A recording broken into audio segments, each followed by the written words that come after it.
στον τόπο θα διαδραματίσει, φαντάζομαι, και ένα ρόλο στις επόμενες πολιτικές εξελίξεις. Ωστόσο, η έκθεση είναι μια φωτογραφική ανθολογία που περιγράφει την αρκαδική ζωή και αντιλαμβάνομαι ότι οι περισσότεροι από εσάς εδώ έχουν σχέση με την Αρκαδία, στενούς δεσμούς και αγάπη, όπως και όλοι εμείς που δεν είμαστε από την Αρκαδία, όπως και ο ίδιος ο καλλιτέχνης, που όλοι νομίζουν ότι είναι Αρκάς, δεν είναι όμως Αρκάς, είναι από τη γειτονική Λακωνία, είναι Μανιάτης. Σε αυτή την έκθεση λοιπόν που έχετε ήδη δει και θα δείτε ακόμα, υπάρχουν οικιστικά στοιχεία, αρχαιολογικοί χώροι, πρόσωπα, φύση και ζώα. Όλα αυτά συνυπάρχουν σε μια απόλυτη αρμονία μέσα από το φακό του Νίκου.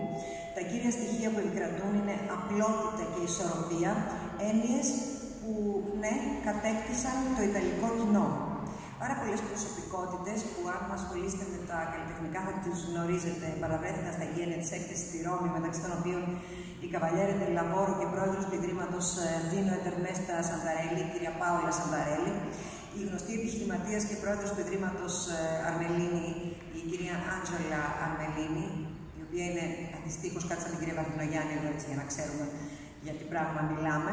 Ο πρόεδρος της Βουλής των Αντιπροσώπων Μάριο Ντινάπολη, η διευθύνουσα γραμματέας του Υπουργού Πολιτισμού και Τουρισμού Τζόρτζια Φλωριάννη, η ιστορικός τέχνης Κοντέσια Τζιοβάνα Ντεοντάτο Ντρέικ, ο βραβευμένος με Όσκαρ costume designer Ντίνο Τραπέτη, και για όσους δεν κάνουν σύνδεση, είναι ο άνθρωπος που έχει κάνει τα κοστούμια στον Άγγλο Ασθενή και στο Αμαντέους, μεταξύ πολλών άλλων ταινιών. Ο βραβευμένος σκηνοθέτης Πάολο Φράγκη, ο πρώην πρέσβης της Αρμενίας στη Ρώμη, Σαρκής Γκαζαριάν, ο πανεπιστημιακός και μέλος της Ακαδέμια Τελαρκάντια τη Ρώμα, Μαρία Σοφία Κορτσούλο, ο Ελληνοϊταλός βουλευτής Κωνσταντίνος Αγκέντο, ο Περιφερειάρχης Αρκαδίας Βαγγέλης Γιαννακούρας και βεβαίως, όπως σας είπα και πριν, ο κ. Φασκένη Μπερμπεριάν επιμελήθηκε με τη σκηνοθετική του ιδιότητα την έκθεση. Να σας πω ότι χαρακτηριστικά ο διευθυντής του Ιταλικού Μαρί Κλέρ, ο Αντώνιο Μαντσινέλη, αναφέρει σε κείμενό του που αφιέρωσε στα έργα του κυρίου Μουρκόγεννη «Την Αρκάδια έγκο, και εγώ στην Αρκαδία». Αυτή η φράση που αναγράφεται σε κάποιους διάσημους πίνακες του 17ου αιώνα παραμένει μια διευκρίνιστη και μυστηριώδης φράση. Γιατί λείπει το ρήμα «Την Αρκάδια έγκο, και εγώ στην Αρκαδία»? Τι ακριβώς θα κάνω στην Αρκαδία? Ποιος είμαι εγώ? Ποιος το λέει?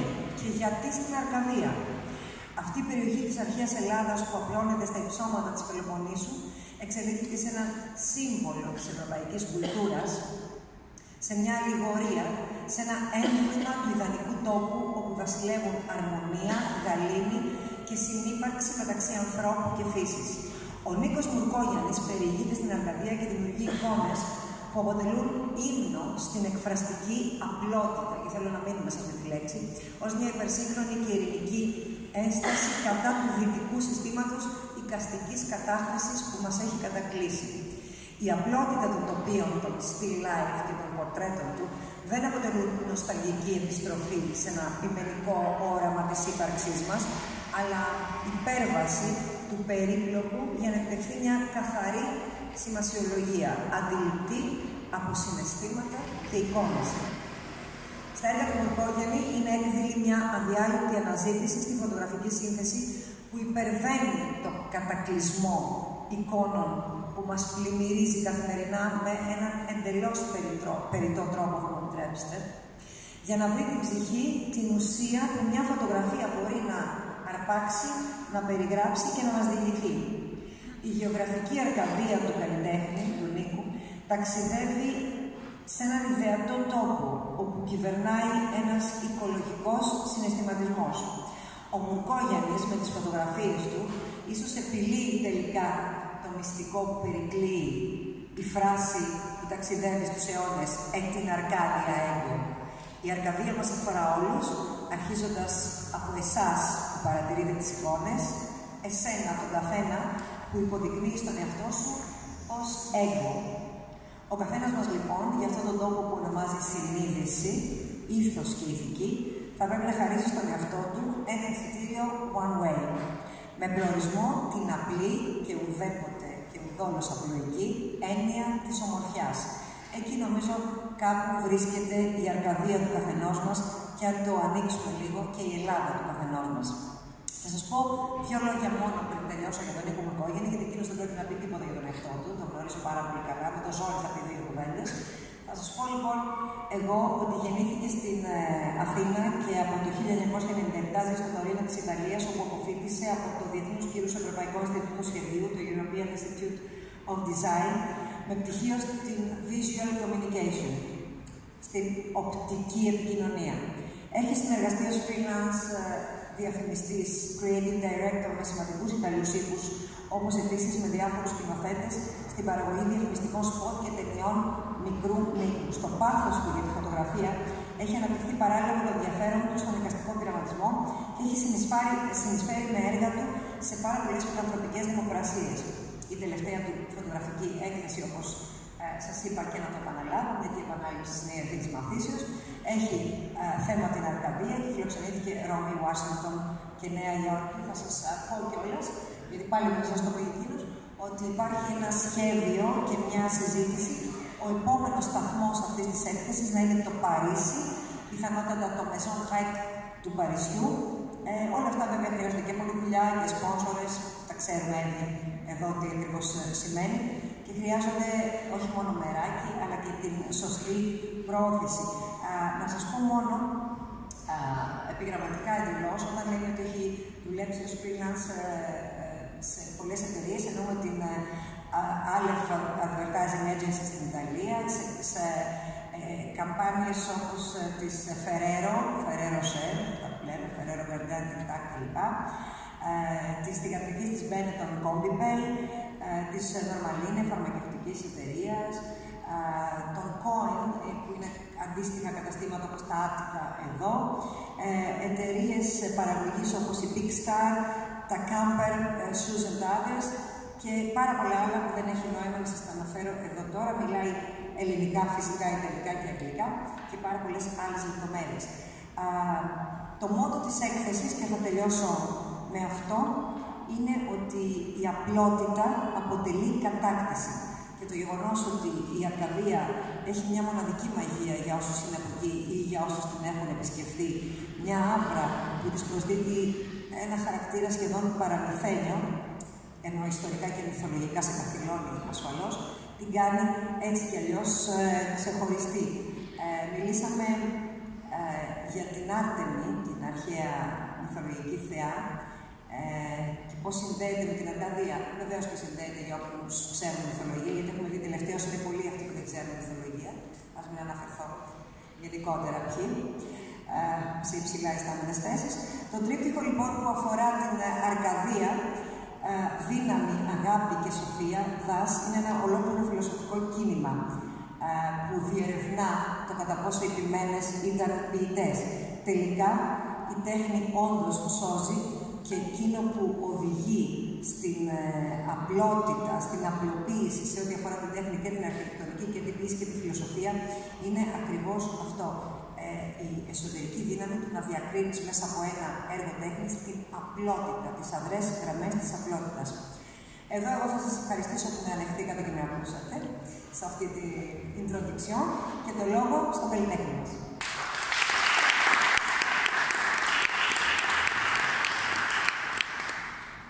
Καλησπέρα σε όλους και σας ευχαριστώ που ήρθατε. Ευχαριστώ πολύ την Νατάσα για την υπέροχη παρουσίαση και τη Δημοτική την Ακαδημία για τη φιλοξενία της. Η Αρκαδία έχει μια μοναδική μαγεία, μια άδεια που σε βοηθεύει από την πρώτη και όλη στιγμή. Μέσα από τη φωτογραφία προσπάθησα να αποτυπώσω κάποιους τόπους της Αρκαδίας και να προσκαλέσω με αυτόν τον τρόπο όλους αυτούς που δεν την έχουν ακόμα επισκεφτεί.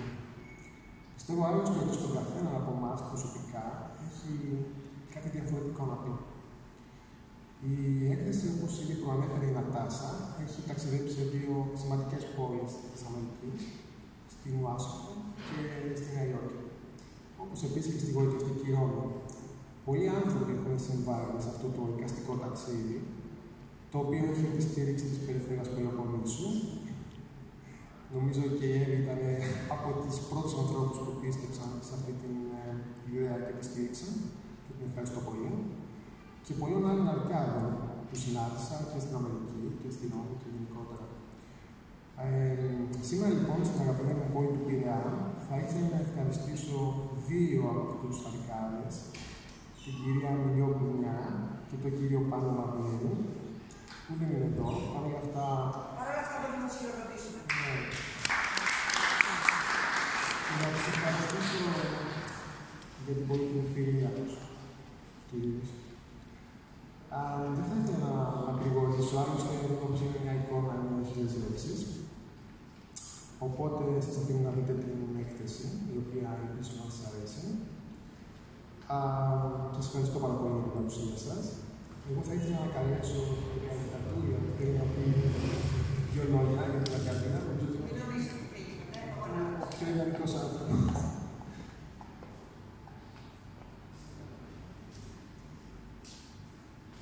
Καλησπέρα σε όλους. Θα ήθελα, υπόθηκαν όλα νομίζω σε σχέση με το έργο του Νίκου. Θα ήθελα να ξεκινήσω λίγο προκλητικά, όπως είναι άλλως δύο λόγια θα πω.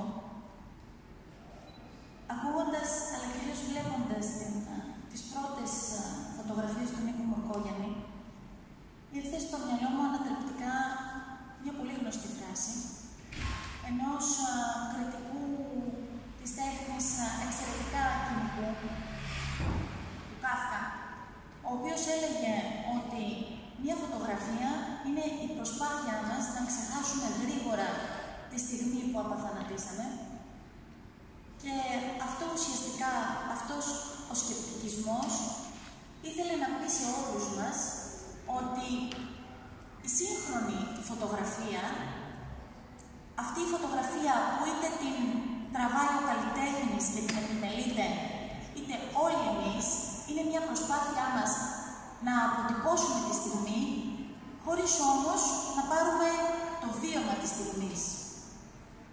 Αυτό για το οποίο η τέχνη της φωτογραφίας, Νίκο, και το ξέρεις καλά, έχει επικριθεί από πολλούς κριτικούς τέχνης και στο παρελθόν και σήμερα. Η φωτογραφία λοιπόν του Νίκου Μουρκόγιαννη, που εγώ προσωπικά τον αισθάνομαι αρκά, είναι η ανατροπή αυτής ακριβώς της σκέψης του Κάφκα. Είναι ακριβώς το βίωμα του καλλιτέχνη, το οποίο ήρθε και το απαθανάτησε ο φωτογραφικός του φακός. Και αυτός ο φωτογραφικός φακός είναι ένας άβολος τρόπος, πατριωτικός θα έλεγα τρόπος προσέγγισης της πραγματικότητας, όχι της ρεαλιστικής πραγματικότητας, αλλά μιας πραγματικότητας η οποία θέλει να δημιουργήσει συναισθήματα αγάπης παρά να προβάλλει τις ομορφιές ενός τοπίου. Γιατί τελικά, τι είναι Αρκαδία και τι είναι αρκαδισμός? Δεν είναι ένας τόπος. Είναι μια αξία. Είναι μια πανανθρώπινη ιδέα, η οποία τι λέει στις σημερινές πολύ δύσκολες συνθήκες, όχι για τη δική μας τη χώρα, αλλά σε μια περίοδο που όλη η ανθρωπότητα αναζητά το αυτονόητο, πώς θα ξαναπροσεγγίσει τον άνθρωπο. Και εδώ έρχομαι σε μια άλλη διαπίστωση ενός κριτικού τέχνης, ο οποίος τι έλεγε σε εκείνο το δόγμα που έλεγε «άνθρωπος μηχανή», προσπαθώντας να αποδυναμώσει την καινοτομία της τεχνολογίας του σύγχρονου κόσμου, τι λέει? Άνθρωπος μηχανή, άνθρωπος. Ο φωτογραφικός φακός χωρίς τον καλλιτέχνη είναι ένα άδειο κενό αντικείμενο. Ο Νίκος αγάπησε την Αρκαδία και φωτογραφίζοντας την Αρκαδία δεν φωτογράφησε τα τοπία της κοινορίας. Φωτογράφησε την ψυχή της κοινορίας. Εκείνη που χτυπάει στην παραδοσιακή φορεσιά τη λεωνιδιώτικη που θαυμάζουμε στην αντίστοιχη φωτογραφία σου. Ή εκείνη τη στιγμή της φύσης που η φύση προσεγγίζει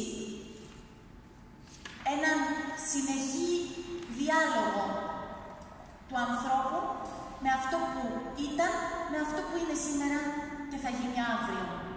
Είναι η διαλεκτική σχέση ανάμεσα στη ζωή και το θάνατο. Γιατί τι ήταν τελικώς το την Αρκάντια?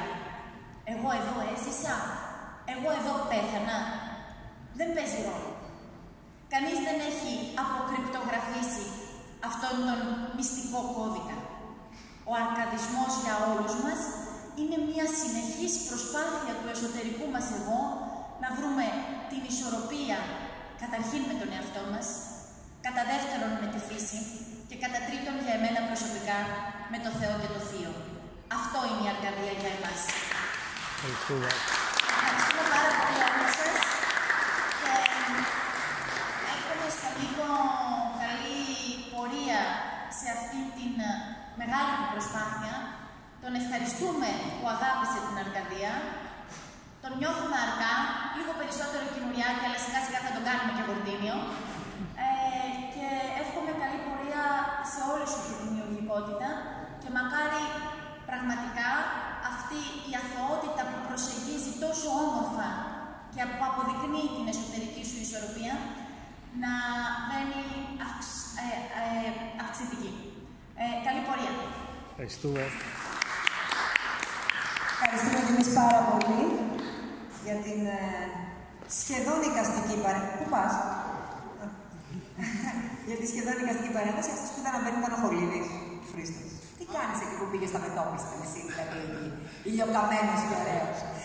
Όπως βλέπετε, η έκθεση αυτή, μέσα από όλα αυτά που σας είπα, η ανίποτη ιστορία και αυτό το σλόγαν και το σύνθημα, το Αρκάντια έχω και εγώ. Α, εντάξει, γίναμε πολύ τώρα. Κύριε Μπυρσίμ, παρακαλώ, ελάτε.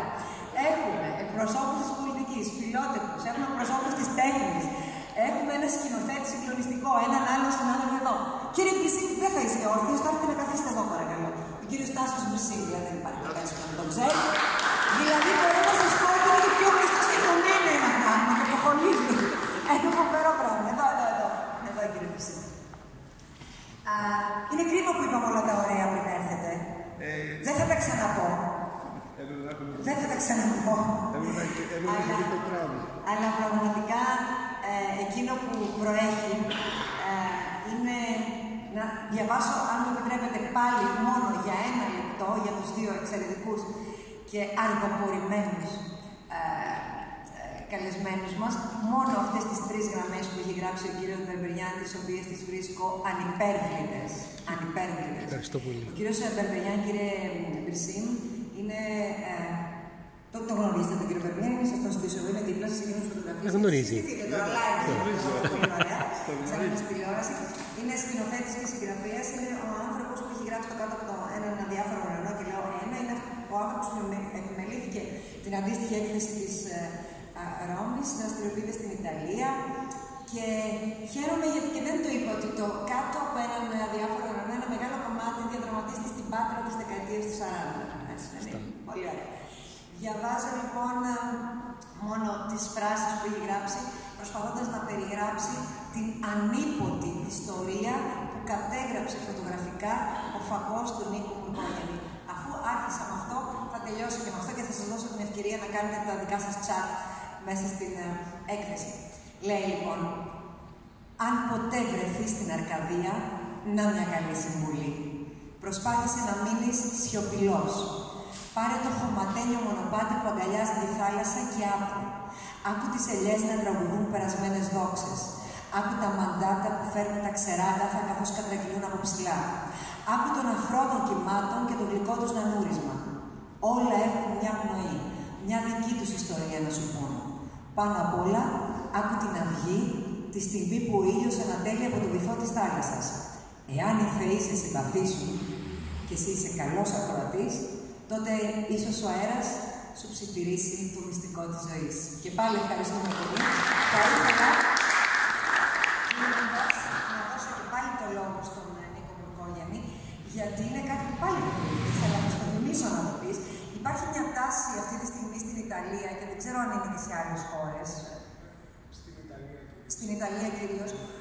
Μια νέα γενιά κινητών φωτογραφίζει και αυτές οι φωτογραφίες που εμείς τις θεωρούσαμε παλιά ότι μπορούσε να φωτογραφίσει με τα κινητά, κάνει μέχρι και εξώφυλλα στη Vogue. Μιλάμε για ένα κινητό με 2 κάμερες, ασπρόμαυρη και έγχρωμη παραγωγής Leica, δεν ξέρω και εγώ τις λεπτομέρειες. Νομίζω καλύτερα να τα πεις εσύ τι είναι αυτό. Ακριβώς να το μάθουμε και στην Ελλάδα. Μέσα στον πειραματισμό αυτής της έκθεσης που δεν αφορά μόνο την εικόνα, είναι και τα μέσα που κάποιος χρησιμοποιεί. Τελευταία είχα την ευκαιρία να ανακαλύψω ένα νέο smartphone, το οποίο είναι της Huawei P10. Και κάποιες φωτογραφίες που είναι σήμερα εδώ, αποφάσισα να τις χρησιμοποιήσω από αυτό το κινητό, το οποίο είχε μια εκπληκτική ανάλυση και με εντυπωσίασε. Και είναι σημαντικό πολλές φορές κάποιος να έχει μια μικρή κάμερα επαγγελματική, κρυφή, και να κλέβει κάποιες στιγμές που με μια κάμερα δεν θα μπορούσε να το κάνει μεγάλη.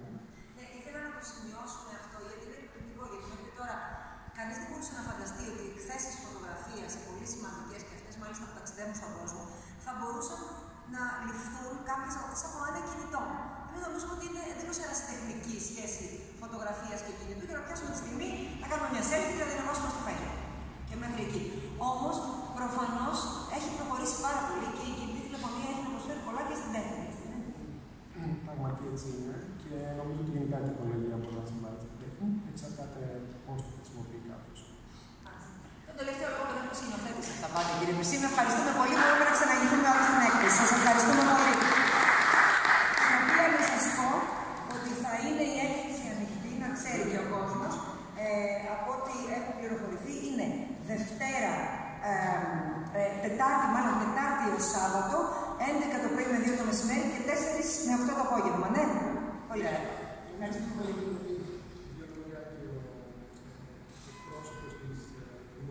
Α, είστε εδώ, με συγχωρείτε, δεν σας μυστικό μιλάω.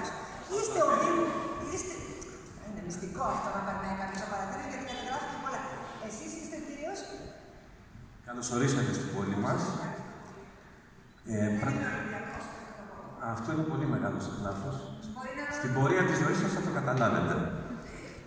Εκ μέρους του Δημάρχου μας, του κυρίου Γιάννη Μόραλη, και της Αντιδημάρχου μας, κυρίας Ειρήνη Ταϊθά, σας καλωσορίζουμε στον γαλανόλευκο Πειραιά μας, ενώ με την πολύ ωραία θάλασσα και τα ασπροκόκκινα χρώματα του Ολυμπιακού μας. Καλωσορίζουμε τον σπουδαίο φωτογράφο και καλλιτέχνη, τον κύριο Μικόγεννη, και είναι τιμή για μας που τέτοιοι καλλιτέχνες κοσμούν με την παρουσία τους στη Δημοτική Πινακοθήκη του Πειραιά. Κυρία Ράγιου, κυρία Πατούλη, κυρία Πυρσίνη και όλοι οι υπόλοιποι, να σας πούμε ότι η Δημοτική Πινακοθήκη, η κυρία Ράγιου, διαθέτει και πίνακες της ελληνικής μυθολογίας και κάποια στιγμή θα πρέπει να μας επισκεφτείτε για να σας δείξουμε και τους πίνακες μας στο πάνω όροφο και να σας ευχαριστήσω πάρα πολύ που προβάλλετε τον Πειραιά μας για μία ακόμη φορά. Την αγάπη μου και καλή συνέχεια. Πάντα ευτυχίες. Κύριος Μιχάλης Τσεκούρας. Κύριε Μιχάλη Τσεκούρας, σας ευχαριστούμε πάρα πολύ. Ευχαριστούμε πολύ. Καλώς την, λοιπόν. Φωνείτε που είναι εδώ. Η εφημερίδα του Πειραιά είναι εδώ. Δεν θα μας πεις, όλοι είπαν, εσύ μια κουβέντα δεν θα μας πεις, Σχολίδης. Να μας πεις για τον Νίκο κάτι. Έλα σε παρακαλώ, Χρήστος Σχολίδης, κυρίες και κύριοι. Δεν σου ζήτησα να πεις τραγούδι.